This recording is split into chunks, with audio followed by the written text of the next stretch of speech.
On a freezing winter night, a millionaire doctor delivers a baby on the street.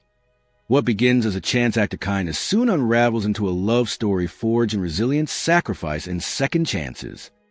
The streets of Brookhaven were hushed, swallowed by a thick, pristine blanket of snow. The world seemed paused, muffled. The only sounds a distant, rhythmic scraping of a snowplow clearing unseen arteries of the city and the intermittent, weary flicker of old sodium streetlights casting an orange glow on the drifts.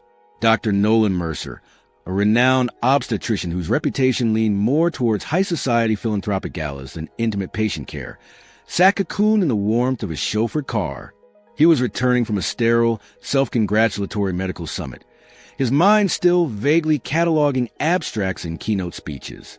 His driver, navigating the treacherous roads, had been forced onto a less-traveled side street to bypass a reported accident snarling traffic on the main route. It was then through the frosted window that Nolan saw it.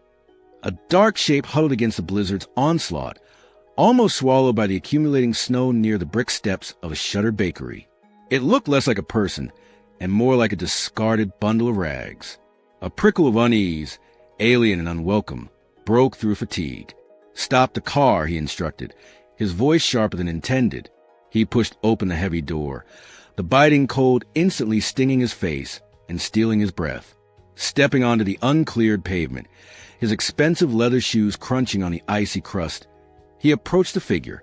What he found was a young woman, barely conscious, her body racked with shivers that seemed too violent for her frail frame. Her breaths were ragged, shallow gasps against the frigid air. Her eyes, when they fluttered open, were wide with a mixture of terror and exhaustion. "My name? Aria," she managed to whisper, the sound barely audible above the wind's low moan. She was profoundly pregnant, the swell of her belly stark beneath a coat far too thin for the weather, soaked through and clinging to her shivering form. And then Nolan saw the telltale signs, the grimace of pain that tightened her features, the involuntary clench of her body. She was in labor, deep, undeniable labor. There was no time to weigh options, no time for the sterile protocols of a hospital. The nearest one was miles away, unreachable through the storm-clogged streets. An ambulance would likely take too long, if it could navigate these roads at all. Adrenaline surged through Nolan, overriding the detached professionalism he usually wore like armor. This wasn't controlled delivery room. This was raw, urgent life or death on a frozen sidewalk. He knelt beside her, stripping off his own woolen overcoat to try and shield her from the relentless wind and snow. The icy concrete bit into his knees through his trousers. Pushing aside thoughts of his reputation, the incongruity of the situation, he did the only thing he could, the thing he was trained for, yet had never performed under such primal conditions. He brought life into the world. As the snow continued its silent, relentless descent, blanking them in a temporary shroud of white, Nolan worked with focused intensity. He guided Aria through the contractions, his voice calm despite the chaos. And then, piercing the winter silence, came the sound, thin, fragile, yet utterly defiant. A tiny baby girl, slick and impossibly small, drew her first breath, her cries slicing through the night like an unexpected, desperate song of hope. The sterile white walls and antiseptic scent of the hospital emergency room seemed to amplify Aria's distress. After a brief, necessary checkup for both mother and child, she became agitated. "I can't stay here," she insisted, her voice tight with anxiety, eyes darting toward the door as if expecting imminent danger. "It's too bright, too clean, too many questions." The unspoken fear lingered in the air. Fear of judgment, of authorities, of a past she was clearly desperate to keep hidden. Nolan observed her panic, the raw vulnerability that clashed sharply with the fierce maternal protectiveness she already showed towards a tiny infant nestled in her arms. Standard procedure dictated admitting her, ensuring social services were involved. But looking at Aria, looking at the exhaustion and terror warring in her eyes, Nolan made a decision that surprised even himself. It bypassed logic, protocol, and perhaps even common sense. "All right," he said softly, "not the hospital. But you need warmth. Shelter. You both do." He brought her to the only place he could think of that offered sanctuary without scrutiny, a place far removed from the sterile judgment of the world, his private greenhouse. Tucked away behind his sprawling modernist estate, it was a world unto itself, a structure of glass and steel beams where, even in the depths of February, the air hung thick and humid, redolent with the scent of damp earth and blooming orchids. Sunlight, diffused by the frosted glass roof, filtered down, creating an atmosphere of perpetual, gentle mourning. Nolan's discreet and efficient housekeeper, Mireille, a woman of quiet competence and few questions, oversaw the transformation of a small, attached gardener's cabin. Within hours, it became a cozy haven. A comfortable bed, clean linens, a stock kitchenette, and crucially, warmth and privacy. Arya, clutching her newborn daughter, whom she had softly named Isla, a name that felt like whisper hope, finally seemed to let out a breath she'd been holding for days, maybe longer. Nolan told himself it was a temporary arrangement, a simple extension of the extraordinary circumstances of Isla's birth, an act of humanitarianism. Yet, he found himself drawn back to the greenhouse far more often than necessity dictated. He'd arrive under the guise of checking on their health, but linger long after the medical pretext faded. Their conversation started cautiously, revolving around Isla's feeding schedule, her sleeping patterns, the miracle of her tiny fingers and toes. Then, hesitantly, Arya began to share fragments of herself, not just her immediate fears, but glimpses of the person beneath the trauma. And Nolan, in turn, found himself speaking not as a celebrated Dr. Mercer, but simply as Nolan, a man whose life, despite its outward success, felt increasingly hollow and disconnected. In the warm, sun-dappled sanctuary of the greenhouse, surrounded by improbable blooms, an unlikely connection began to take root. As Isla grew from a fragile newborn into a thriving infant, marked by weeks turning into months within the greenhouse's sanctuary, Arya slowly, painfully, began to unspool the tangled threads of her past. Each revelation felt like pulling weeds from poisoned soil, offered hesitantly during quiet evenings after Isla had fallen asleep, or during shared moments watching the baby explore the textures of a leaf or flower petal. She spoke of Julian, a partner whose affection had curdled into control, then escalated into fear. She described nights spent seeking refuge in shelters that felt more like prisons, and eventually, terrifying stretches huddled under bridges or in doorways, always looking over her shoulder. She spoke of running from places that had once felt like home, leaving behind fragments of herself with each escape, until she felt hollowed out, defined only by her flight. Nolan listened, not with clinical detachment, but with a growing ache in his chest he couldn't quite name. Her story resonated in an unexpected way. His own life, while privileged and secure, was a different kind of sterile, filled with echoing, empty rooms in his large estate, populated by colleagues who knew his credentials but not his character, and social acquaintances who saw his wealth but not his solitude. Arya's raw vulnerability somehow mirrored a hidden emptiness within himself. The fragile peace they had cultivated under the glass roof shattered abruptly with the arrival of Julian. He surfaced like a predator scenting prey, somehow having tracked Arya down. His presence was immediately jarring, a volatile mix of false charm and simmering aggression.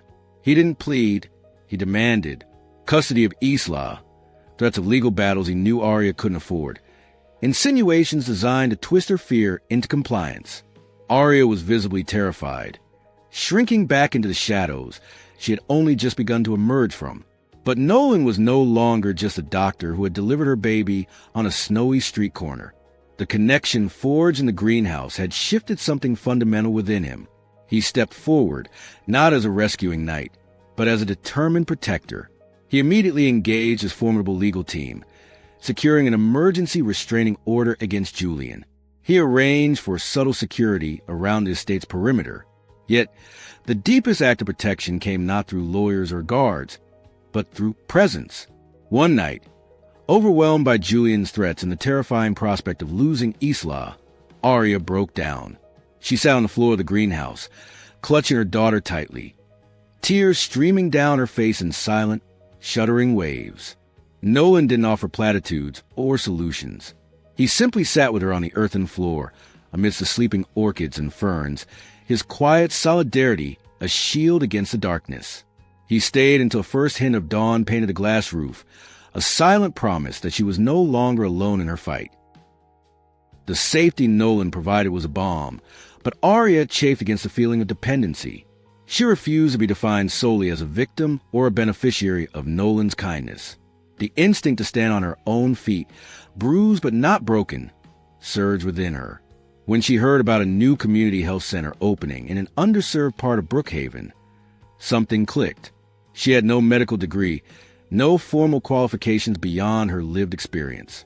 But she walked into the bustling, slightly chaotic center and offered what she had, a willingness to help, a warm cup of coffee for anxious patients in the waiting room, a genuine smile that seemed to coax people out of their shells.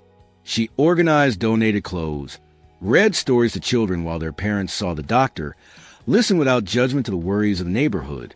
In the purposeful energy of the clinic, surrounded by people working to mend lives in small, meaningful ways, Arya began to find herself again. Not the frightened girl Julian had tried to erase, nor simply Isla's mother, but Arya, resilient, capable, and rediscovering her own worth. The shadows didn't disappear entirely, but the sunlight, both literal and metaphorical, was growing stronger. Meanwhile, Nolan's own priorities underwent a quiet revolution. Colleagues noted his increasing absence from high-profile conferences and lucrative private consultations.